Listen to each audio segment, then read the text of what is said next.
하나님의 말씀은 사도행전 4장 15절에서 22절의 말씀입니다. 명하여 공회에서 나가라 하고 서로 의논하여 가로되 이 사람들을 어떻게 할꼬 저희로 인하여 유명한 표적 나타난 것이 예루살렘에 사는 모든 사람에게 알려졌으니 우리도 부인할 수 없는지라. 이것이 민간에 덮어지지 못하게 저희를 위협하여 이후에는 이 이름으로 아무 사람에게도 말하지 말게 하자 하고 그들을 불러 경계하여 도무지 예수의 이름으로 말하지도 말고 가르치지도 말라 하니 베드로와 요한이 대답하여 가로되 하나님 앞에서 너희 말 듣는 것이 하나님 말씀 듣는 것보다 옳은가 판단하라. 우리는 보고 들은 것을 말하지 아니할 수 없다 하니 관원들이 백성을 인하여 저를 어떻게 벌할 도리를 찾지 못하고 다시 위협하여 놓아 주었으니 모든 사람이 그 된 일을 보고 하나님께 영광을 돌림이러라. 이 표적으로 병 나은 사람은 40여세나 되었더라. 아멘. 할렐루야. 서로의 평강의 복을 기원하는 마음으로 샬롬 인사 나누시기 바랍니다. 샬롬. 샬롬. 새벽 기도에 나오는 발걸음이 순조롭지 못했을 텐데도 불구하고 비가 오고 또 날씨가 쌀쌀한데도 여러분 담대하게 하나님 앞에 잘 나오셨습니다. 오늘 본 말씀에 보시면 베드로와 요한이 유대 종교 지도자들과의 관계에서 그들이 어떻게 행하였는가 하는 본을 우리에게 보여주고 있습니다. 유대 종교 지도자들은 예수 이름을 너무나도 싫어했던 것입니다. 베드로와 요한이 계속해서 예수를 전하고 복음을 전파하는 것을 너무 못마땅하게 여겼어요. 그래서 그들을 다 묶어두려 했습니다. 그 몸을 감옥에 가둬두고 싶었지만 그것이 여의치 않으니까 일단 말을 못하게 그들이 더 이상 예수를 전하며 떠들고 다니지 못하도록 그들을 다 제어하려고 했었어요. 그래서 바로 유대 종교 지도자들과 베드로와 요한 사이에 오갔던 대화가 오늘 본 말씀에 나타나고 있습니다. 이 사건의 촉발은 무엇 때문에 생긴 것이었죠? 태어나면서부터 안진뱅이 되었던 한 병자를 베드로와 요한이 예수 이름으로 고쳐주었던 것, 그것이 바로 사건의 발생 원인이었습니다. 그 사람이 나이가 한 몇 세쯤 되었다고요? 나이가 40세가 넘었습니다. 어떻게 안진뱅이 평생 태어나면서부터 한 번도 걸어본 적이 없는 이 안진뱅이 나이를 우리가 어떻게 알 수 있는가? 어떻게 알 수 있죠? 오늘 본문 말씀에 22절에 그 사람이 나이에 대한 언급이 나타나고 있습니다. 22절 말씀 한번 같이 읽겠습니다. 22절 말씀 시작. 이 표적으로 병 나은 사람은 40여세나 되었더라. 40세가 넘은 사람이 한 번도 걸어본 적이 없는 사람이 예수의 이름으로 일어나서 걷기도 하고 뛰기도 하며 자기에게 놀라운 기적과 같은 치료 역사를 이루어 주신 하나님을 찬미하는 광경을 보고 예루살렘 성에 살고 있던 모든 거민들이 나와가지고 그 베드로와 요한이 증거하는 예수를 믿게 되는 거예요. 몇 명이 믿은 것입니까? 몇 명이? 그 역시 수가 나오죠, 성경에. 몇 명이 예수를 믿었다고요? 5,000명이 예수를 믿는. 그것은 인력으로 가능한 일이 아니었습니다. 그건 하나님의 역사, 하나님의 기적으로 이루어진 일이었죠. 5,000명이 넘는 사람들이 이 사건으로 인해서 예수를 믿고 구원을 받았으니 참으로 놀라운 일이죠. 그러니까 유대 종교자들 입장에서 보면은 이거 가만뒀다가는 자기들이 모든 권세가 다 무너져 내리게 되는 거예요. 자기들이 존재 기반을 지금 엄청난 타격으로 가해온 사건으로 규정을 한 것입니다. 그러니까 그들은 당연히 베드로와 요한이 더 이상은 예수 이름으로 말하지 못하게 그들을 통제하려 했던 것입니다. 15절 말씀에 명하여 공회에서 나가라 하고 서로 의논하여 가로되, 이 공회는 산헤드린 공회를 말합니다. 유대의 최고 종교 회의입니다. 이 사람들 어떻게 할꼬? 저희로 인하여 유명한 표적 나타난 것이 예루살렘에 사는 모든 사람에게 알려졌으니 우리도 부인할 수 없는지라. 사실에 대항하는 이론은 없다, 그런 말이 있습니다. 어느 법정에서 워낙 변호사가 능란한 변호사여서 그가 모든 법 이론, 논리, 수사를 다 동원해서 그렇게 변호를 마쳤어요. 근데 상대방 변호사는 아무 말도 하지 않고 증거문 하나를 딱 내놓은 겁니다. 그러니까 그 앞서 그 변호사가 그렇게 화려한 법 이론으로 논리로 말했던 모든 변론이 다 무효가 되고 만 거죠. 그래서 there's no argument against the fact라는 말이 있습니다. 사실에 거스리는, 사실에 대항하는 어떤 아규먼트도 있을 수가 없다. 그러니까 이 유대 종교 지도자들이 온갖 이론으로, 온갖 권위로 지금 이 사실을 부인하고 싶지만 40세가 넘은, 태어나면서부터 안진뱅이가 되었다가 이렇게 고침받고 뛰어다니는 이 사람의 존재, 이 사건이 존재 자체를 부인할 수가 없다는 거예요. 16절 말씀을 다시 보면 이 사람들 어떻게 할꼬? 저희로 인하여 유명한 표적 나타난 것이 예루살렘에 사는 모든 사람에게 알려졌으니 우리도 부인할 수 없느냐. 부인하고 싶지만 부인할 수 없는 사건이 발생하는 것입니다. 그래서 그들이 이렇게 말합니다. 17절에 이것이 민간에 덮어지지 못하게 저희를 위협하여 이후에는 이 이름으로 아무 사람에게도 말하지 말게 하자 하고, 이 이름 누구 이름입니까? 예수의 이름이죠.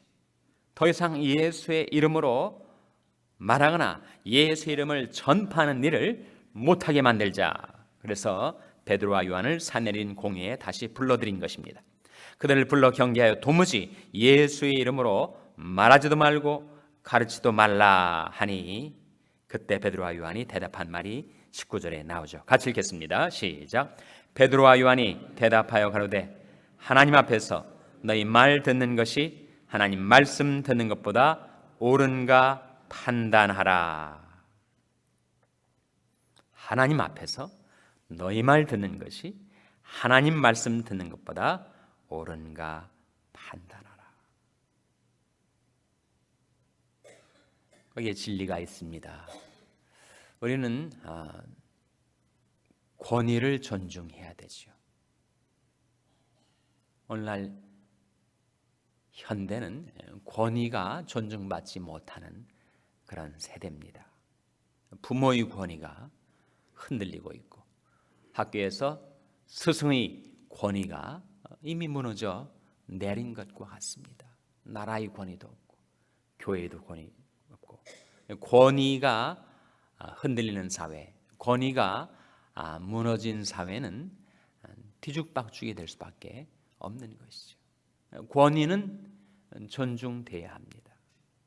그리고 권위를 위임받은 사람들은 그 권위를 잘 써야 되죠. 성경에서 누누이 우리에게 가르쳐 주는 것은 권위는 사람을 살리기 위해서 주어진 것이지 사람을 해치기 위해서 주어진 것이 아니다. 하나님이 우리에게 일정한 분량의 권위를 주셨을 때 그 권위는 사람을 세우라고 주신 것이지 사람을 쓰러뜨리라고 주신 것이 아니라는 거죠. 권위는 살리기 위해서, 세우기 위해서 주어진 것이지 해하기 위해서, 무너뜨리기 위해서 주어진 것이 아니라는 것입니다. 유대 종교 지도자들에게 권위가 주어져 있어요. 유대 나라의 최고의 권위가 그들에게 부여되어 있었습니다. 그런데 그 산헤드린 공의원, 그 유대 종교 지도자들이 문제는 그 권위를 진리에 거스르게 쓰려 했다는 것이 그들의 문제였습니다. 그래서 권위는 존중되어야 하지만 그 권위 행사 자체는 진리를 따라 이루어져야 하고, 그리고 그 권위 아래 있는 사람들은 그 권위를 존중하고 순복해야 하지만 그 권위가 진리에 거스르게 될 때는 단연코 진리에 순복을 해야 하는 거죠.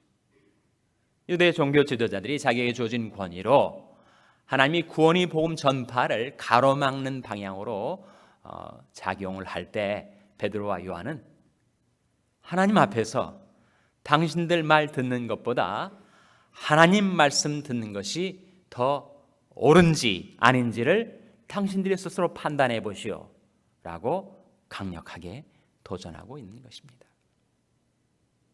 우리 가정생활에 그것을 적용하자면, 우리가 믿지 않는 가정에 태어나서 부모님이 믿질 않았는데 자기가 먼저 예수를 믿었단 말이에요. 한국에 무슨 무속신앙 가정이든지 불교 가정이든지 유교 가정이든지 부모님 믿지 않는데 아들이 예수를 믿었어요. 근데 부모님이 그것을 가로막으십니다.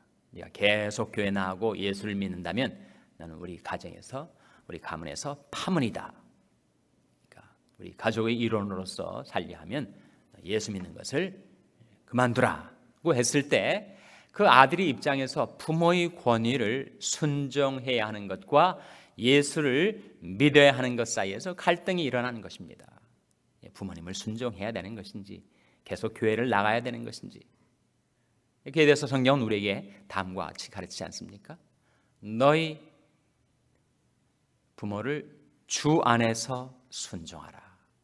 내 아버지와 어머니를 공경하라. 그러니까 아버지와 어머니의 권위는 공경돼야 되죠. 그러나 순종은 주 안에서 해야 하는 것입니다. 아무리 부모님이 예수님을 믿지 못하게 한다 하더라도 부모를 공경하지 않는 것은 잘못된 것입니다. 부모님을 공경하는 자세, 그것은 유지돼야 하지만 예수를 믿지 말라는 부모님의 말씀은 순종치 말아야 하죠. 그 이유는 부모님의 권위보다 더 높으신 하나님의 권위로 예수를 믿으라고 하셨기 때문에 우리는 부모님을 공경하지만 순종은 주 안에서 해야 하는 것과 같은 이치입니다. 우리는 여러 가지 권위 아래 살아가고 있습니다. 그 권위를 존경하고 존중히 여기고 순복해야 하지만 그 권위가 하나님의 진리에 거스르게 될 때는 우리는 하나님의 진리에 순복해야 될 의무가 우리에게 주어져 있습니다. 구약 성경에 보시면 예루살렘 성에 많은 사람들이, 지도자들도 그렇고 백성들도 그렇고 하나님을 떠나서 온갖 우상을 숭배하며 죄를 범하고 있을 때 하나님께서 예루살렘 성 전체가 용서받고 구원받을 수 있는 길을 제시한 적이 있습니다. 그 길이 무엇인가? 예레미야 5장 1절에 나오는 말씀이죠. 한번 보시기 바랍니다. 예레미야 5장 1절 말씀 찾아서 한번 같이 읽겠습니다. 예레미야 5장 1절은 구약 성경 1056면입니다. 구약 성경 1056면. 예레미야 5장 1절 말씀 찾아서 같이 읽겠습니다. 구약 성경 1056면 예레미야 5장 1절 말씀 우리 찾아서 같이 읽겠습니다. 예레미야 5장 1절 말씀입니다. 시작. 너희는 예루살렘 거리로 빨리 왕래하며 그 넓은 거리에서 찾아보고 알라. 너희가 만일 공의를 행하며 진리를 구하는 자를 한 사람이라도 찾으면 내가 이 성을 사하리라. 어떤 사람을 찾으면 예루살렘 성을 사하여 주시겠다고 말씀하시는 것입니까? 공의를 행하며 진리를 구하는 자. 그래서 어떠한 세상적인 권위보다도 공의가 더 높은 것입니다. 어떤 세상적인 권위보다도 진리가 더 높은 것이에요. 베드로와 요한이 그 대단한 기세를 가지고 자기들을 압도하려는 유대 종교 최고 지도자들의 권위에 대해서 그들은 그 권위에 순복하기보다 하나님의 말씀에 순복하는 것을 택한 것입니다. 바로 공의를 행하며 진리를 구하려 했다는 것이죠. 지금도 하나님께서는 우리들에게 그것을 바라신다라고 성경은 말씀해 주고 있습니다. 사람아, 여호와께서 내게 구하시는 것이 무엇이냐?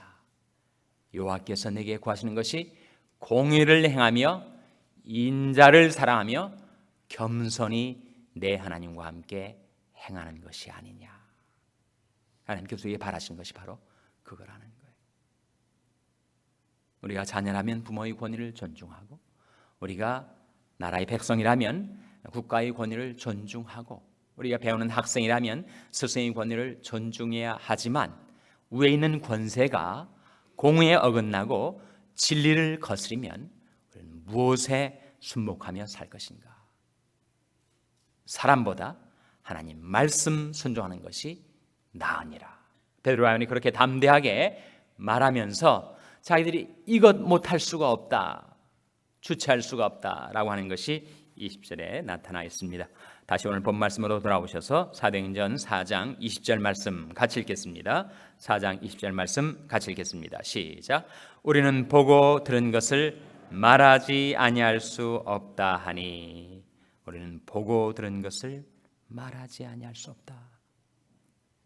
예수의 이름으로 이 40세가 넘은 안진뱅이가 이렇게 고침받고 변화받은 이 역사, 이 예수의 이름, 예수의 이름의 권능을 우리가 증가하지 않을 수가 없다. 우리가 보고 들은 건데 어떻게 그걸 부인하라는 말인가? There's no argument against the fact.